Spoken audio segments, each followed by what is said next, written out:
दुनिया की हर संपत्ति को आप छीन करके, झपट करके बलपूर्वक प्राप्त कर सकते हो, लेकिन भगवान को नहीं प्राप्त कर सकते। भगवान को पाने के लिए तो प्रेम और समर्पण की जरूरत है। विश्वामित्र जी ने कहा, आज ये विश्वामित्र आपसे भिक्षा मांगता है, आप अपने राम को मेरी झोली में डाल दो, मैं भी इनका सुख प्राप्त करूं, मैं भी इनका सानिध्य प्राप्त कर लूं। इस दृष्टि से विश्वामित्र जी ने जब वशिष्ठ जी की ओर देखा, वशिष्ठ जी जान गए और वशिष्ठ जी ने उठ करके दशरथ जी महाराज को समझाया। वशिष्ठ जी ने कहा, राजन आप इनके साथ राम जी को विदा कर दो। दशरथ जी ने कहा, गुरुदेव आप भी इन्हीं के पक्ष से बोल रहे हो, ये ब्राह्मण ब्राह्मण एक हो गए दोनों, आप भी इन्हीं के पक्ष से बोल रहे हो। वशिष्ठ जी ने कहा, राजन आप चिंता मत करो, आपके राम जी को ये ले जाएंगे ना तो आपको बहुत बड़ा लाभ होगा। दशरथ जी ने कहा, क्या लाभ होगा? तो वशिष्ठ जी ने धीरे से दशरथ जी के कान में कहा, देखो अभी अभी सभा में चर्चा हो रही थी ना कि राम जी का विवाह कैसे होगा। बोले हाँ वो तो चर्चा छूट गई है, विश्वामित्र जी आ गए, वो प्रस्ताव वहीं का वहीं रह गया। तो वशिष्ठ जी महाराज ने कहा, राजन ये विश्वामित्र जी आए हैं, इनके साथ राम जी को विदा कर दो, ये ले जाएंगे तो उधर से विवाह करा करके बहू के सहित लेकर के आएंगे। बोले ऐसा? बोले हाँ। बोले इसीलिए तो ये आए। बोले सच्ची में?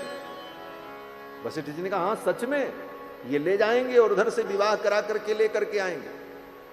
और राजन आज तक तुम्हारे बेटे का विवाह क्यों नहीं हुआ जानते हो? इसलिए नहीं हुआ कि आपके पुत्र बहुत अच्छे हैं, योग्य हैं, लेकिन आपने इनको घर से बाहर कहीं जाने ही नहीं दिया, किसी ने इनको जाना ही नहीं। जब कोई व्यक्ति जानेगा, देखेगा, तभी तो पसंद करेगा, तभी तो कोई संबंध आएगा। कोई बहुत अच्छी चीज हो, बहुत अच्छा माल हो, लेकिन उसका प्रचार न हो तो वस्तु बिकती नहीं। आप देखते हैं कंपनियां बहुत सुंदर माल बनाती हैं तो उसके प्रचार के लिए भी व्यवस्था करती हैं। टीवी पर, रेडियो पर, मोबाइल पर सर्वत्र उनका प्रचार आता है, ऐड आता है, तब वो वस्तु बिकती है। वस्तु बहुत अच्छी हो लेकिन उसका प्रचार न हो, कोई जाने ही नहीं, तो उसके ग्राहक कहां मिलेंगे? वशिष्ठ जी ने कहा, राजन आपने अपने राम को कहीं जाने ही नहीं दिया, इसलिए कोई इनको जान ही नहीं पाया, इसीलिए अभी तक कोई संबंध भी नहीं आया। आप इनके साथ विदा करो, ये विश्वामित्र जी लेकर के जाएंगे और कहीं न कहीं विवाह करा करके बहू के सहित लेकर के आएंगे, पक्की बात है। दशरथ जी ने कहा, सच में? बोले गुरु जी ने कहा हाँ। तो दशरथ जी प्रसन्न हो गए। दशरथ जी ने कहा, तब तो ठीक है, मैं विदा कर दूंगा। अब दशरथ जी महाराज तैयार हो गए विदा करने के। देखो राम जी तो धन है, मूल धन है, और मूल धन कोई किसी को देता नहीं है, लेकिन अगर उसको लालच दिया जाए कि देखो तुम अपना मूल धन इतने दिनों के लिए हमको दोगे तो मैं 10% ब्याज लगा करके तुमको लौटाऊंगा, तो ब्याज के लालच में व्यक्ति अपना मूल धन दे देता है। राम जी तो मूल धन है, लेकिन जब दशरथ जी को लगा कि इधर से राम जी जाएंगे, उधर से बहू के सहित आएंगे, तो दशरथ जी ने कहा ठीक है मैं दे रहा हूं। और दशरथ जी तैयार हो गए, राम लक्ष्मण को बुलाया और विश्वामित्र जी को सौंप दिया। और सौंपते हुए दशरथ जी ने कहा, मेरे प्राणनाथ सुत दोऊ, तुम मुनि पिता आन नहीं को। हे मुनिवर, आज से आप ही इनके पिता हो, आप ही इनके अभिभावक हो, आप इन्हें ले जाओ। विश्वामित्र जी भगवान को पाकर के बड़े प्रसन्न हुए और विश्वामित्र जी ने राम जी से कहा, जाओ अपनी माताओं को प्रणाम करो और चलो, देर हो रही है। दोनों भाई गए और जाकर के अपनी माताओं को प्रणाम किया। जननी भवन गए प्रभु, चले नाई पद शीश। माताओं को प्रणाम किया और चल पड़े। अब विश्वामित्र जी भगवान को जब पा गए, तब विश्वामित्र जी को बड़ी खुशी हुई। विश्वामित्र जी को लगा दुनिया का सब कुछ आज मुझे मिल गया। श्याम गौरी सुंदर दो भाई, श्याम गौर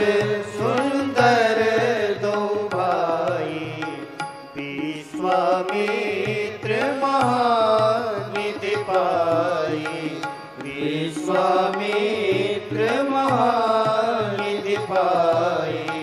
प्रभु ब्रह्मण्य देव में जाना, प्रभु ब्रह्मण्य देव में जाना, मोहि निति पिता तजो भगवाना, मोहि निति पिता तजो भगवाना। श्याम गौर सुंदर दो भाई, श्याम गौर सुंदर दो भाई, श्याम गौर सुंदर। श्याम गौर, सांवले रंग के राम जी और गोरे बबुआ लक्ष्मण, ऐसे सुंदर दोनों कुमारों को पाकर विश्वामित्र जी को लगा आज मुझे सब कुछ मिल गया। विश्वामित्र महानिधि पाई, मानो महान निधि मिल गई। राम लक्ष्मण को लेकर के विश्वामित्र जी चल पड़े। सरयू जी के किनारे किनारे पैदल यात्रा करते हुए जा रहे। थोड़ी दूर पहुंचे, सायंकाल की वेला आ गई। तो विश्वामित्र जी ने सोचा भगवान तो हमको मिल गए, लेकिन इनसे हमारा कोई अभी संबंध नहीं हुआ। इनको मैं क्या बनाऊं, अपना बेटा बनाऊं कि बाप बनाऊं कि गुरु बनाऊं कि चेला बनाऊं। अंत में विश्वामित्र जी ने विचार किया मैं इनको अपना चेला बना लूं, ये मेरे शिष्य बन जाए, मैं इनका गुरु बन जाऊं। देखो, जीवन में भगवान से कोई संबंध जरूर जोड़ो। बोले भगवान से संबंध जोड़ने के लिए क्या करना है? बोले केवल भाव की जरूरत है। हृदय में आपके भाव हो, भगवान को बेटा मान लो, भाई मान लो, दोस्त मान लो, प्रियतम मान लो, सखा मान लो। जो भाव तुम्हें अच्छा लगे उस भाव से भगवान को मान लो और उसी भाव से भगवान से प्रेम करो।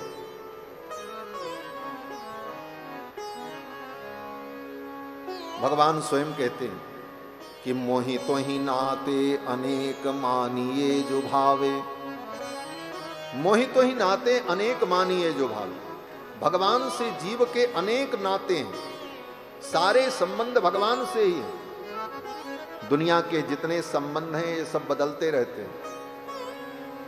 आज जो पत्नी बनी है अगले जन्म में कोई दूसरी आएगी, जो इस जन्म में भाई बना है वो अगले जन्म में पता नहीं किसका भाई बनेगा, कोई दूसरा फिर आपका भाई बनेगा। इस जन्म में जो आपका बाप बना है अगले जन्म में पता नहीं कौन आपका बाप बनेगा। अनंत अनंत जन्मों से कितने माँ बाप भाई बंधु हम बनाए और सब बदलते रहे, एक भी टिकाऊ नहीं थे।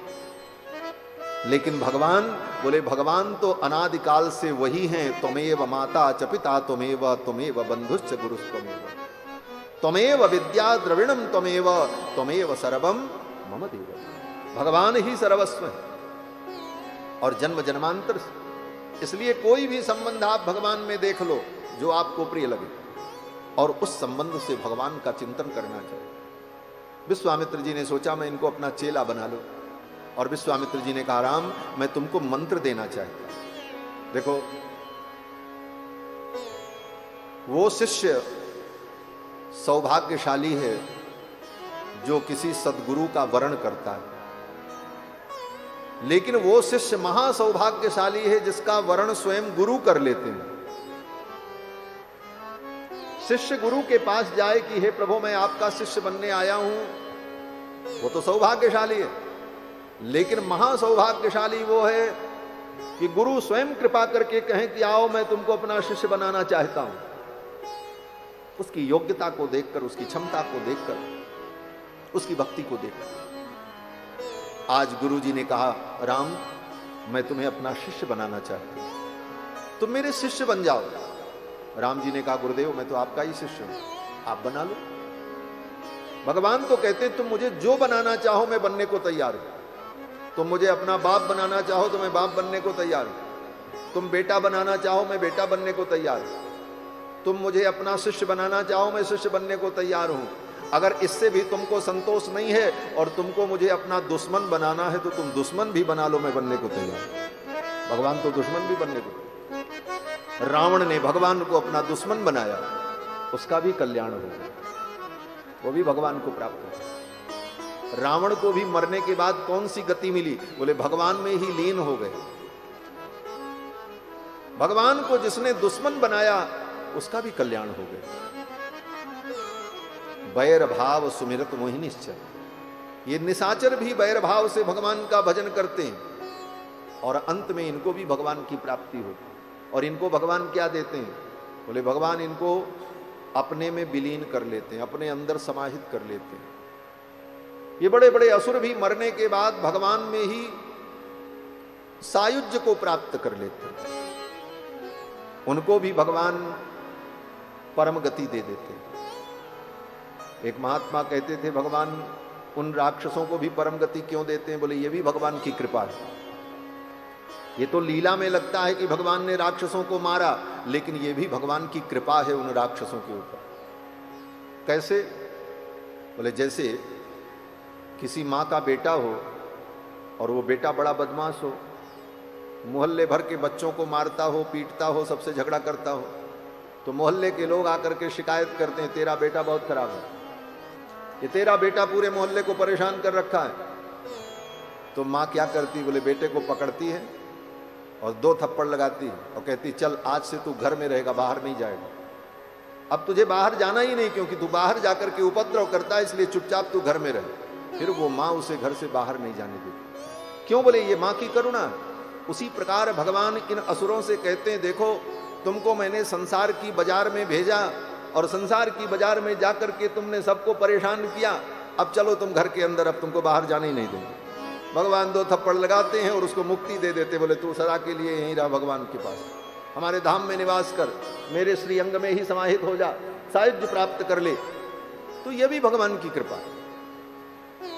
भगवान को जिसने शत्रु भी बनाया उसका भी कल्याण। निर्वाण दायक क्रोध जाकर, भगवान का क्रोध भी निर्वाण देने वाला है, मुक्ति देने वाला। तो विश्वामित्र जी ने सोचा मैं भगवान को अपना चेला बना लूं। भगवान तैयार हो गए। भगवान ने कहा ठीक। और फिर गुरु जी ने, विश्वामित्र जी ने राम जी को मंत्र दिया, बला अति बला नाम की विद्या प्रदान की।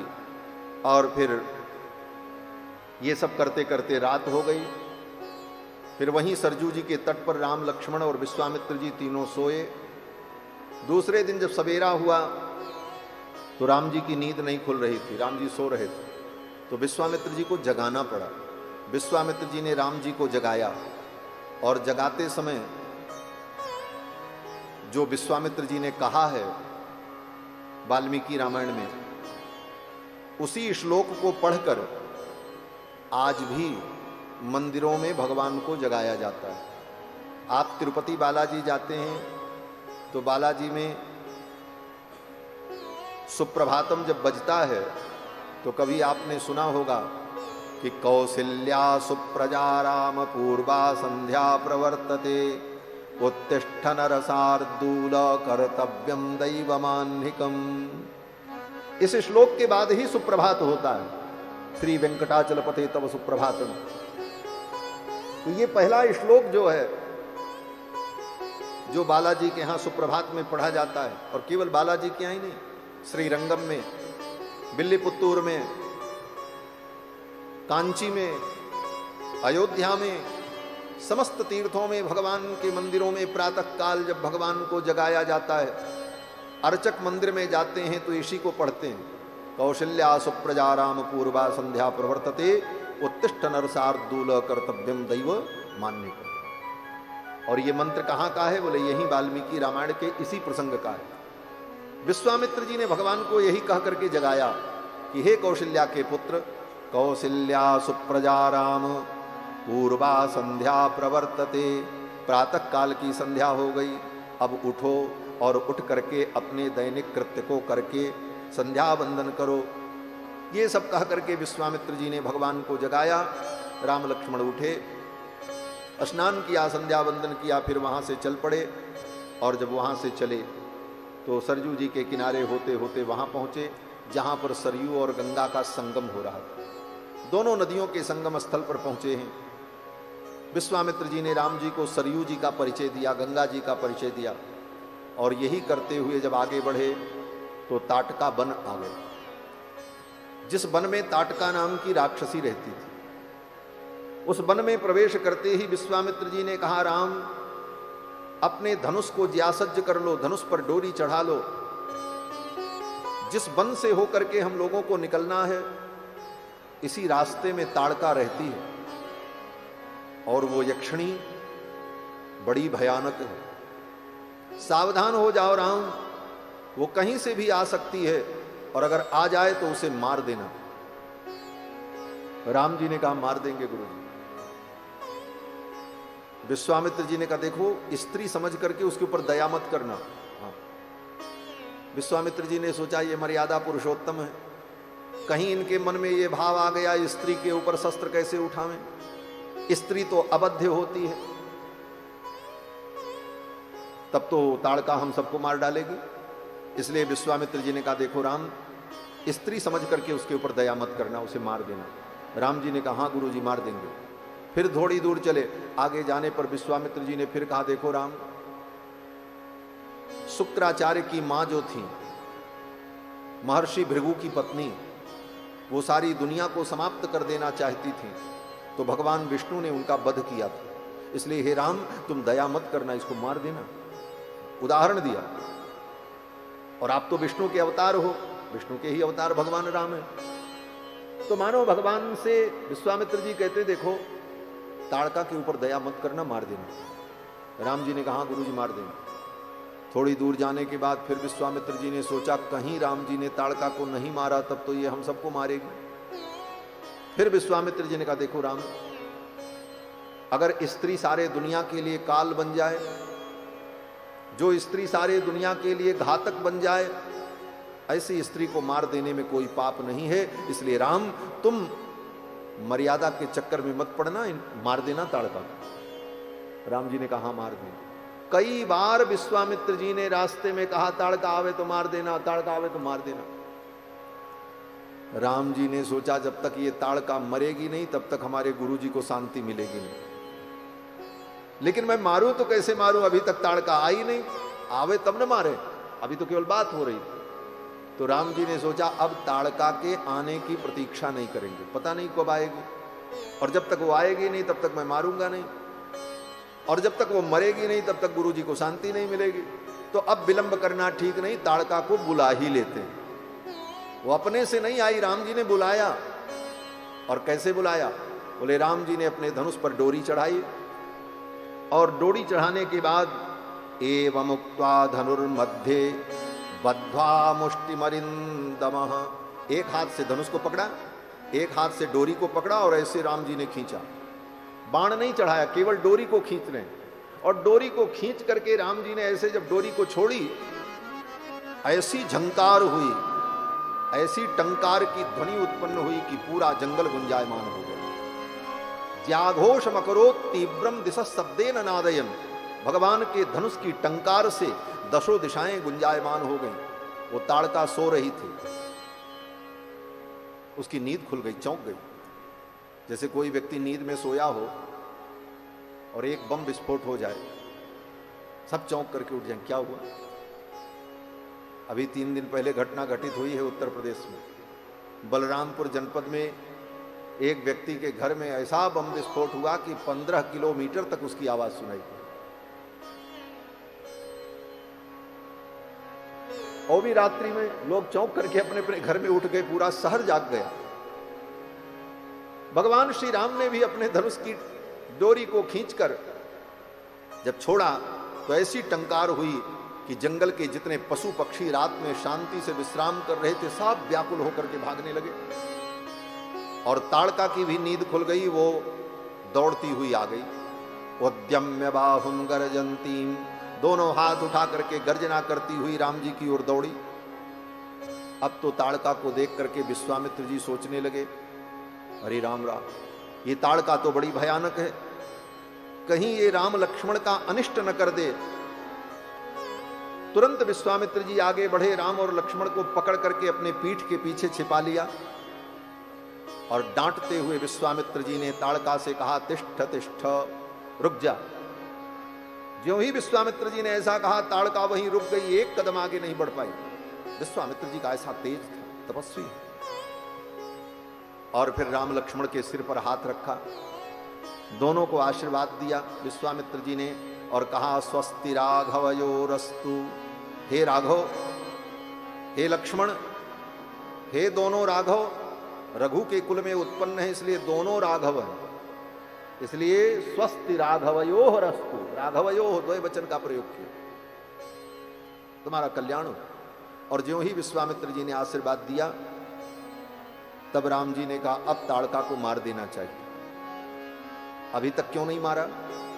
बोले राम जी ने सोचा ऐसे हम ताड़का को मार देंगे तो हमारे अंदर अभिमान आ जाएगा, मैंने ताड़का को मारा। लेकिन अब गुरु जी ने आशीर्वाद दे दिया है, अब मारेंगे तो गुरु जी की कृपा से ताड़का को मारेंगे, गुरु की कृपा से ताड़का का वध होगा तो मेरे अंदर अभिमान नहीं होगा। ये राम जी की विनम्रता है। और ऐसे भी गुरु मेहरबान तो चेला पहलवान, गुरु अगर मेहरबान हो तो चेला पहलवान है, क्या कमी है माना। फिर तो राम जी ने धनुष बाण उठाया और एक ही बाण में ताड़का का काम तमाम कर दिया महाराज। एक ही बाण प्राण हर लीना, एक ही बाण प्राण हर लीना, दीन जानते निज पद दीना, दीन जानते निज पद दीना, दीन जानते निज पद दीना, दीन जानते निज पद दीना। एक ही बाण में भगवान ने ताड़का को मार दिया।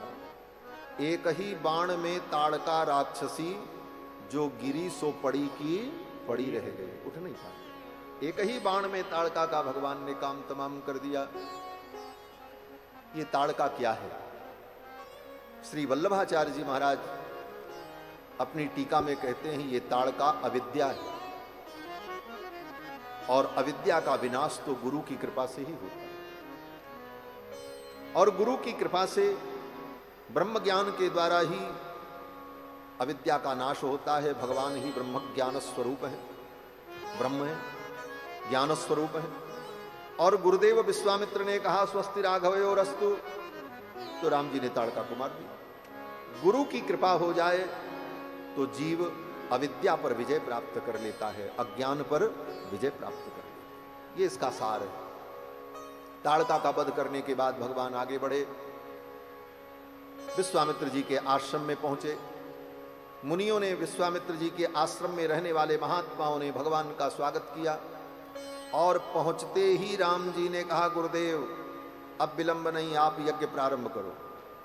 अद्यैव दीक्षाम प्रविश, आज ही आप अपने यज्ञ की दीक्षा लेकर के बैठ जाएं, मैं आपके यज्ञ की रक्षा करता हूं। और फिर विश्वामित्र जी ने यज्ञ प्रारंभ किया। राम लक्ष्मण दोनों भाई विश्वामित्र जी के यज्ञ की रक्षा में लग गए। धनुष बाण लेकर दोनों भाई यज्ञ मंडप के चारों तरफ घूमते रहते, कहीं से कोई विघ्न ना आने पाए। और 6 दिन 6 रात्रि तक एक क्षण भी राम जी ने शयन नहीं किया। 7 दिन का यज्ञ था, 6 दिन 6 रात्रि बीत गई और एक क्षण भी भगवान सोए नहीं। वाल्मीकि जी लिखते हैं कि अनिद्रम षड अहोरात्रम, अनिद्रम षड अहोरात्रम, 6 दिनों तक 6 अहोरात्र अनिद्रम, सोए नहीं राम जी। ऐसा सेवक कौन होगा? किसी सेवक को ड्यूटी लगा दो कि चलो 8 घंटे तुमको ये सेवा करनी है, तो मौका मिलते ही जाकर के सो जाएगा। कुछ बोलो तो बोले महाराज क्या करें, नींद आ गई। लेकिन राम जी की सेवा देखो, 6 दिन 6 रात्रि तक एक क्षण भी विश्राम नहीं किया।